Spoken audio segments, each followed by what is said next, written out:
as far as composing goes, what were some of the mistakes you made when you first started composing music for media? Were you trying to do stuff in song form? Were you putting too many parts in? Yes. No, I was actually I wasn't thinking I wasn't thinking correctly, because I have this I have made myself this database where I have every song I've written, and I have every song I've submitted, and I have every screener feedback stored in the database. Wow. And yeah, oh, Michael, you made a lot of money on my submissions, I can tell you that. Well, actually, we kind of break even on the submission fees, but Just okay, joking. let's rephrase that to say you've spent a lot of money on Yeah, it. yeah, yeah, exactly. Yeah, it's a huge difference, isn't it?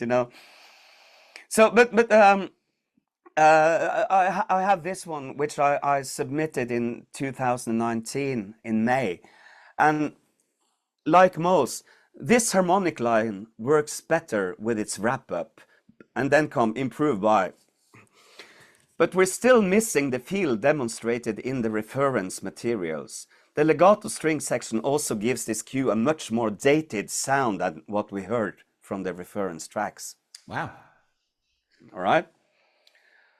So that's a typical thing where you listen to the references, but you don't really listen. So, were you pissed off when you read that screener's review, or did you think, wow, this is valuable information, or did it take you a day to calm down to realize it was valuable? How do you process the screener feedback like that? Yeah, that's an interesting thing, because in the beginning you're sort of like vulnerable, because you're fresh, and you have like expectations, and all that, even at my age in 2018 when I joined Taxi. So you have like, you're excited, and I even got goosebumps now when I'm talking about it, because so when you're being sort of like let down, Yeah. it's kind of, man, but this was nice piece of music. Come on, but then you sort of like, hello, this was my first submission. Come on, Ove, come on, get up, man up. And then you start to actually read what the screeners say, and um, you find that what they say is like, it's not meant to hurt you or anything. Right. It's meant to make you better.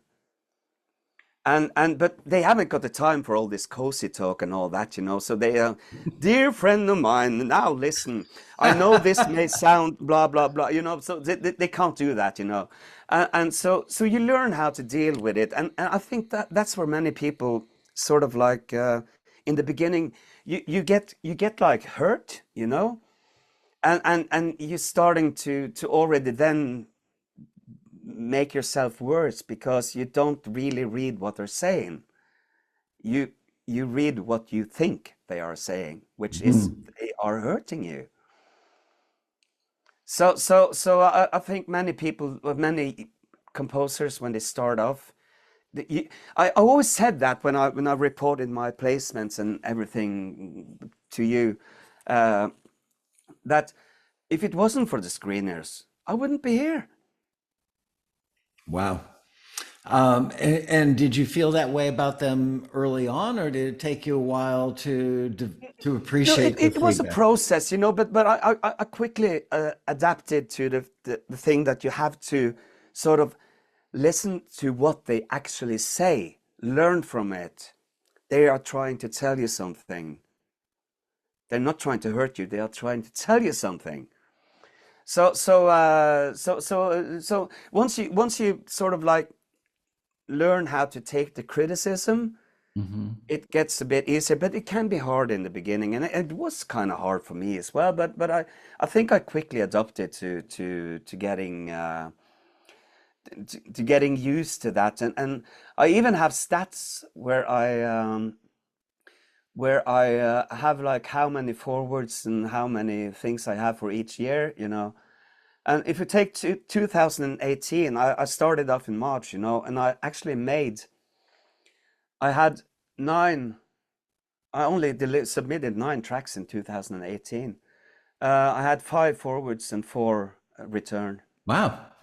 Then in 2019, I submitted 72 tracks, and I had 28 forwards, and I had 44 returns.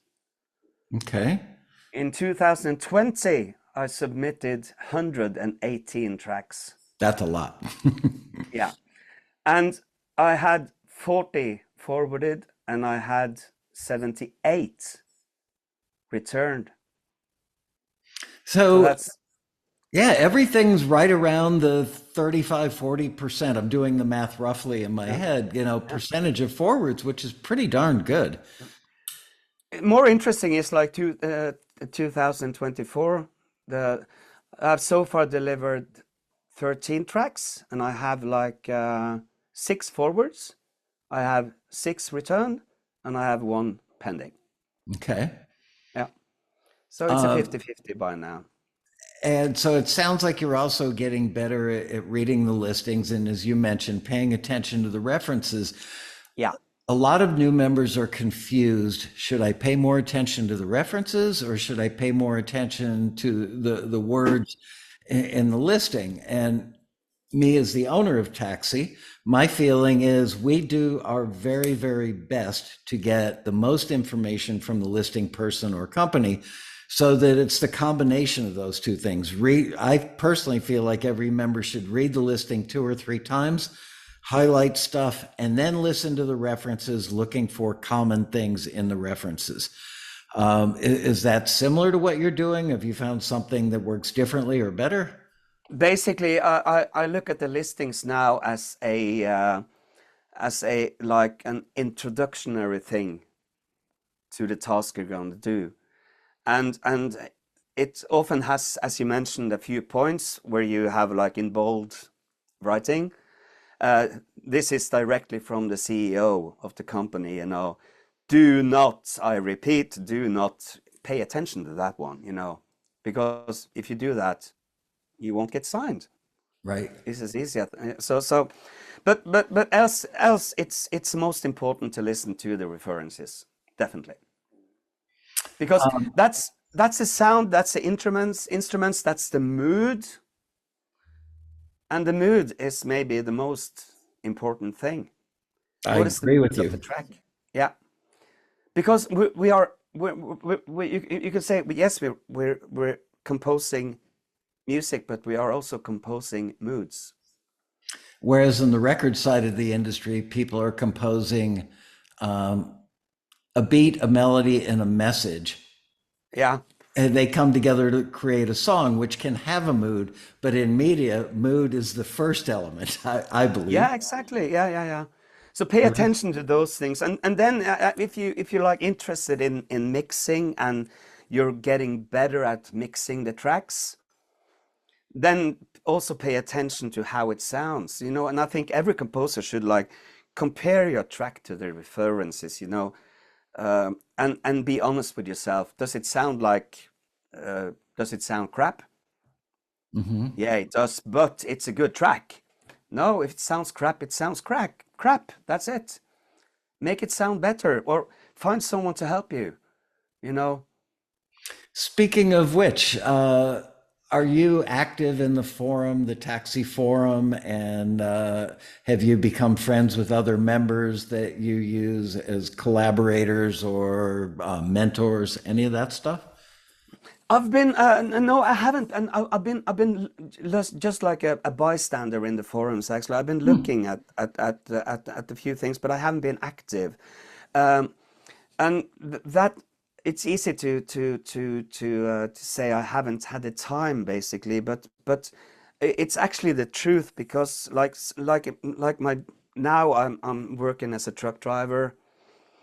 I'm composing music, and I also do gigs, and I have an old mom to take care of as well. So my days are quite full. So this thing right now about collaborating with people or getting engaged with people, I wish I could, actually, yes, because I think there's so much to learn, you know. But I have good friends here in Norway who are top mixers, who like are the best mixers in Norway, you know. Wow. So I can send tracks to them and say, "Uh, why doesn't this sound correct?" And no, you have to do this on the bass and that on the kick drum, and then it will sound great. It's great that you've got those guys as a Yeah, resource. That's yeah. amazing. Um, I just had a question right in the tip of my tongue, and oh, I remember what it was. You've also had music quite miraculously for anybody who's been a member for a relatively short time, as you have. You've had music in 3 or 4 TV commercials for big, well-known brands.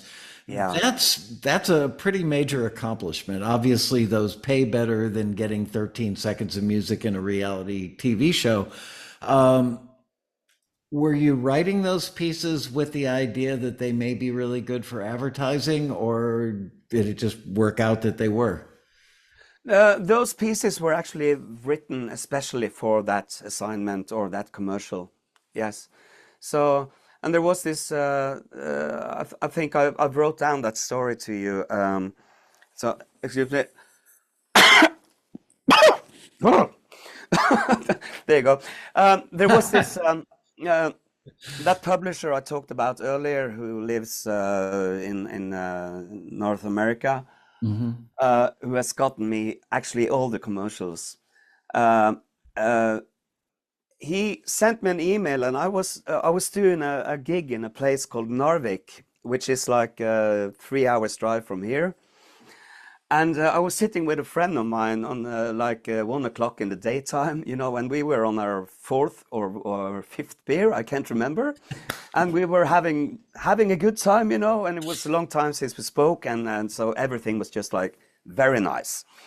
And then I just like, oh, I gotta say, oh, oh, it's name. And I just, sorry, I have to read this. And he said, "Hi, Uwe. I have this huge client looking for music, which I think is in your game. Blah blah blah. It's going to be 60 something like that, and blah blah blah. Listen to the references and let me know if you're going to submit something." So, and I just said to my friend, you have to excuse me for a little. So I listened to the references, and I said, yes, this is something I can do. Yeah, of course. It was like 60 stuff, you know. And so I immediately got the theme in my head. And I couldn't sit in the pub singing into the iPhone. So, so what I did, I was going to the bar and asked him for a piece of paper and a pen. He had a pen, but he didn't have paper, but he had a napkin. Classic. So I wrote down the note lines, you know, and like 4 note lines like that, you know.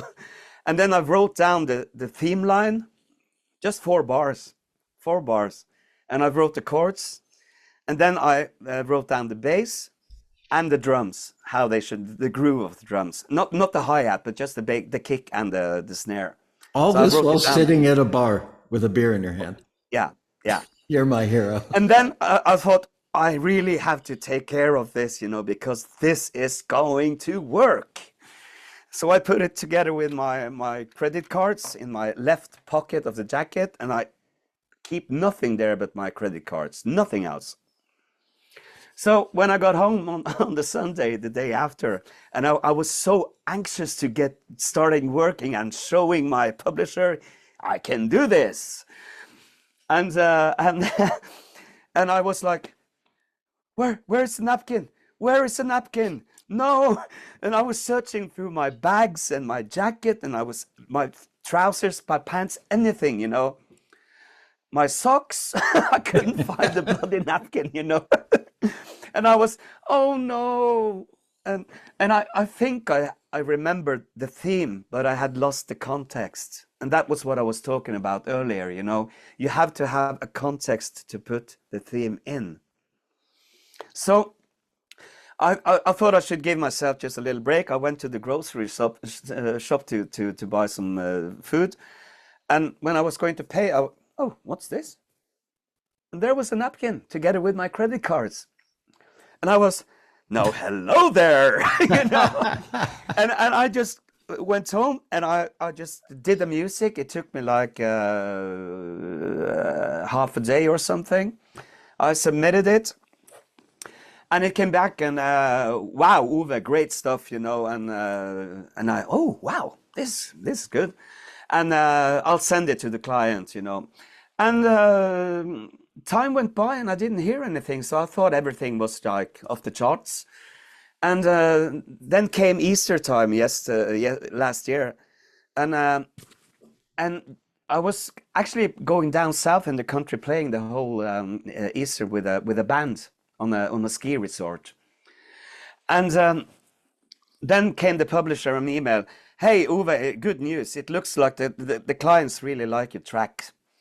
And but they have like 2 tracks they fancy. And they asked me if you were able to make it like sort of like this and that, you know. So you get a recipe at that time code, you do this, and that time code, you do that. Mhm. And but they were like very easy fixes, so it was done within like 2 hours, and I just sent a new version of it. And he was, yes, great. And the next day I got a video file from my publisher, and he said, "Can you sync it up to this and see if it matches?" Wow. And so I did. I just loaded the video, but I didn't watch the video till the end because the end was not. They liked the ending, they loved it. So, and I saw there was a lot of technology here. Oh, I think I've seen that logo before. What is that? Yeah, whatever. And then when I had done every adjustment on the music and all that, and I was thinking I shall watch the whole thing just one time through. And I was sitting there, yeah, that works. Yeah, this is great. This is great. And at the last second of the video, a huge red screen shows up with the logo and it says Vodafone. And I was so, Wow. I mean, Vodafone is maybe England's biggest brand or the biggest brand in the UK. Wow. Come on. So yeah, way better than getting your music in a car commercial for Joe's used cars or something. Yeah.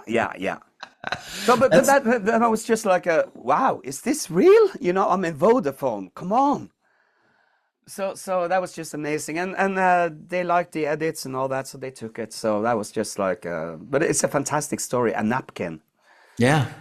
Yeah. Well, you know, how many great inventions have been made on a napkin or big companies that have started on a napkin in a bar. So you're in good company. Oh Um, yeah. and what are some of the other commercials? I mean, I think it's a huge deal. I mean, first of all, it's charming, for lack of a better word, that somebody from Norway could get their stuff in these big TV commercials because Norway's a relatively small country. Certainly not a bit, you know, it ain't Nashville, it's not Los Angeles. Uh, Nope. and here you are, just a lone musician working out of your home studio. And so 3 commercials or 4, I can never remember how No, many. I had the Vodafone, and then I also had like now just before Christmas I got another big fish which was great. I think they are number 35 on the fortune list, What's and the it's company? a UPS store. Oh, that's right. Yeah. Yeah. So, how was the process on that one? Did things move as smoothly and the No, back? that was actually quite a bit of work, and I was actually getting. I knew it was a UPS store because I got the video once I was told they were interested in using my track, but they also had a couple of other tracks which they were considering, you know. So, and it was the same publisher again, you know, and he was like, Uwe, we really have to nail this one, you know, we really have to nail this one. So he was actually putting quite a bit of pressure on me, and even FaceTime is. We were on FaceTime like 10 or 11 times, I think it was, you know. Wow. Yeah. So talking through things, you know, and through details, and that's when I started to realize that because first time I got the publisher on FaceTime, I was because it was so hard in the emails. No, don't like it. Right. You know. So, but he just looked like the coziest guy on earth, you know. And I just want to climb through my phone and give him a hug, basically, you know. And when he started to talk, you know, it wasn't like that at all. It was just so, as I said, one of the most nicest people walking on earth. But anyway, the process was like, no, you have to. Can you accentuate the scene in the video? Can you do this? Can you do that? And it was so many forths and backs, you know. And I think I had like over somewhere between 14 and 20 revisions on the tracks. And finally, an email came back. Can you use the bling from version number 3.01? That comes in at 7.5 seconds, and can you then take the horns that comes from blah blah blah, and so, and then you just have to put all the things together, and that was it. So I nailed it, yes, and that was a really great test. And Or the cool thing is that on your own, again, not making fun of Norway, but you know, you're relatively isolated. You're not hanging out with the composers group in Los Angeles or Nashville or New York or anything. So on your own, you have figured out how to treat the situation professionally. How to say, sure, I can do that for you, and do it and get it back to them quickly. And when they go, well, you've almost nailed it, but can you also do this or change it more like that? It sounds like your attitude was the right attitude, which is, sure, anything you need, I'm here for you. And look at that, you've had three commercials. What was the other one? Bank of Greece, right? yeah, National Bank of Greece as well. But and that was a different story again, because that was a track I actually had signed with the publisher, because he wanted some old of the, you know, this old 50s, early 60s pizzicato kind of music. You know, so Yeah. very quick pizzicatos. So so that was like that, and he had signed the track, and I didn't even know Wow. was on the commercial, because, hey Ove, can you do some more music like this for me? Take a look at this, and there was the video from the National Bank of Greece, and hey, that's my track. So you know, so all of them has been like three different approaches to it, you know. So very interesting, actually. Yes. I think it's great. I mean, first of all, any member who lands their music in a big commercial is delighted to get three in relatively close succession. But you keep mentioning how nice this publisher is to work with. Obviously, we don't want to mention the publisher's name because they would get a million emails from everybody else that Yep. wants to see how nice they are. But so many people, so many musicians over so many decades have been trained to think that the people in the industry are big bad people trying to keep them out and break their hearts. And it sounds like you've had the complete opposite experience. My feeling is they're not trying to break anybody's heart. They're looking to make a dollar, and the way they do it is by having the right music for the right thing. So, has that been your experience, that they're helpful and that they're not evil people trying to keep you out and break your heart? I have never have. I think I have almost 100 tracks signed with different publishers around the world, and they are all very polite, very nice, and I never had any, like the publisher that we are talking about. Uh, Actually, he's been quite helpful, because I was in a situation where I was afraid that he was sort of like gonna give up on me, Hmm. because he was asking for some music, and I just couldn't. I just couldn't make it. And he was actually saying in one of his emails, Uwe, I wish I could help you, and I wish I could find some words to point you in the right directions, because you're so close, but it's not good enough. I'm sorry, you know, because he's a very picky one. He's a very picky publisher. He knows what it's going to sound like, and now we're talking mixing as well. He's very picky about the mixes. Mm. So you cannot just do anything like that, blah blah blah blah. You have to really put your heart into it, and you have to do anything you can to make it sound as best you can. And but you learn from that, don't you? I mean, like it's just like a friend saying, "Hey, I didn't like what you're doing there. Couldn't you consider doing this in another way?" And you will consider it. So when you get this feeling that you're about to maybe let a publisher down, or you feel you are letting him down, so that was a really bad feeling because I knew he was a big fish, you know. Right. That was a really bad feeling. So what I was doing was I was actually saying, no, I'm sorry, I don't think I'm the guy you should ask to do this kind of music. I would think that the publisher appreciated that. No, but I think it was so sort of easier because now he knows my strengths and he knows my weaknesses, you know, so he knows when to contact me and he knows when not to contact me, Yeah, which is easier for him and it's easier for me. that little bit of honesty goes a long way because you showed him you acted professionally and saying, I don't want to waste your time because I'm not the right person. No. So That and it's really hard because you really want to have success and you really want to please him, you know, but sometimes you are just wasting their time. well, Those are harsh words, but you are actually wasting their time and you're wasting your own time as well. You could have it's made like three other decent tracks within the time that you are trying to make a track that you just cannot achieve. yeah. Man, Yeah. I'm so amazed by how good your attitude and your logic is. Thank you.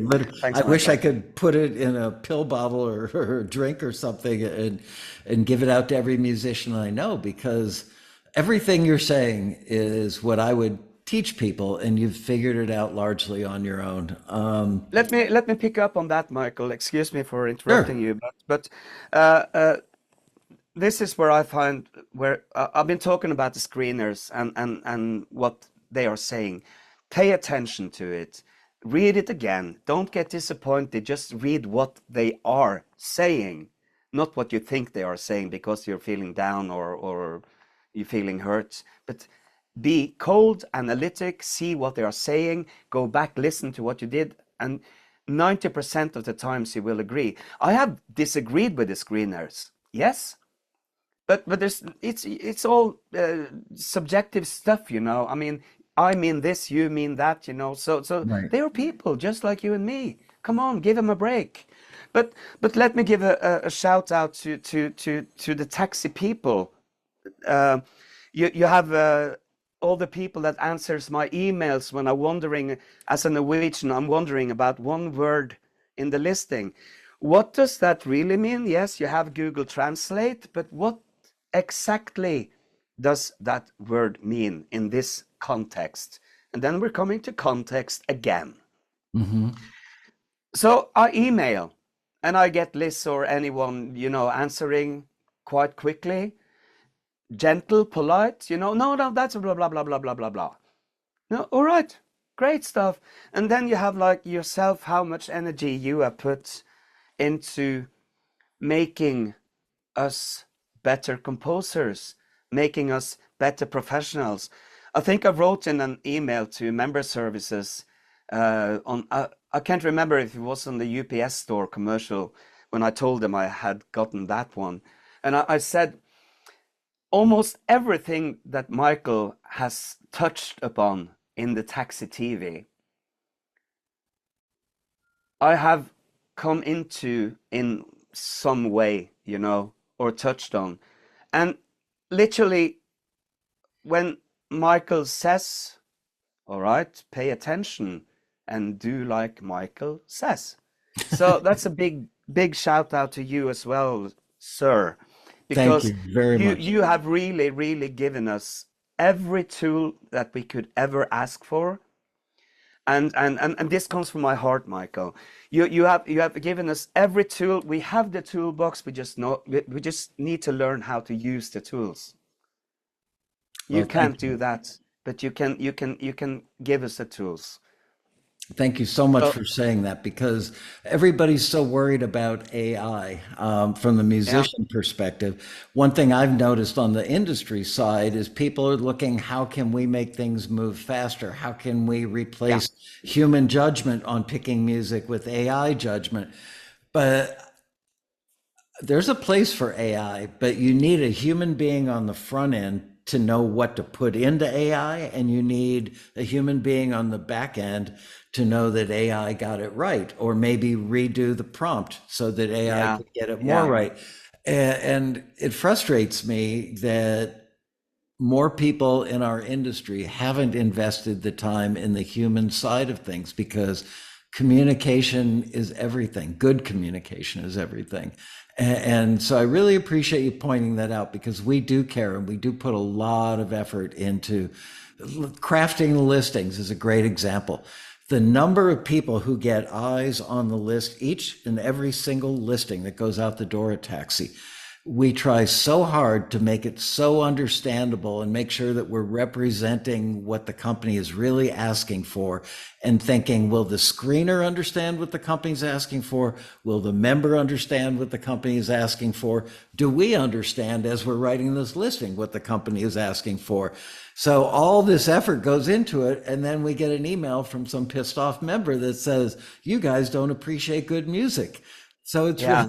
really heartwarming to hear somebody that recognizes all that effort that we put into giving you guys every advantage we can because we know the food on our dinner table comes from our members.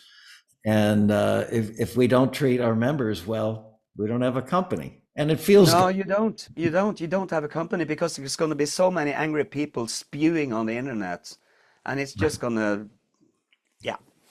So, but that's what I mean, and I've had like, it's funny when you're sort of like getting a bit of success like I have done, obviously, and it's kind of funny because I had like the local papers have written about it and all that, and I actually gotten phone calls from people who never cared about taking my phone calls. So, hey, Uwe, can you give me the publisher's name and email? Yeah, I, right. I got some great stuff here, I've been composing longer than you are. And I just say, no, I cannot give you the publisher's name and email. No, I cannot. It's not how it works. Yeah, but why? No, because the publisher is gonna be pissed at me if he gets an email from Norway. Right. And He's you gonna he's gonna you've put one earned and one that right together, to and have, he will know who gave out his email. And do you think he's gonna be happy with me? No, he won't. and And I say, everybody wants a shortcut, where yeah, you've had to invest time and effort and learning how to get things right and being as professional as you can at every turn in order to have that open door and that dialogue with the publisher. Somebody else just wants to walk in and have what you have, but they haven't earned it, and they would probably blow it by not having earned it in the yeah, first place. yeah, yeah. And it's an interesting thing because taxi for just to emphasize what I said earlier, taxi has been sort of like being in school for me. If you look at that, so you're the headmaster, and just making sure that things are working in every department. You have to work it out with the publishers, you have to work it out with the screeners, as you said, you have to work it out with the A&R staff, and everything, and you have to make this whole thing work together, and you have to make it work with the members. Yeah. So that's the context. And again, context. I'm very, very obsessed with context. You have to look at what you're doing in the context, not isolated like me here and only me here. Right. I So, think so that's some of the best advice anybody has ever given in one of the passenger profile interviews. So my hat's off to you. I want to wrap this up, but I want to say that I find you to be inspiring, um, wow. and delightful. I mean, your attitude is like a breath of fresh air. You're that ray of sunlight that you spoke about earlier on in the interview. It's if every musician saw the world through your eyes and had the attitude that you have, they'd be so much more successful. So congratulations to you for figuring that out on your own, seeing it in context. And I'm sure that we're going to hear many, many more success stories from you because it's you didn't just get lucky, you got good. And good doesn't go away. It just keeps getting better and better. So congratulations. Ladies and gentlemen, Ove Schei. So thanks you.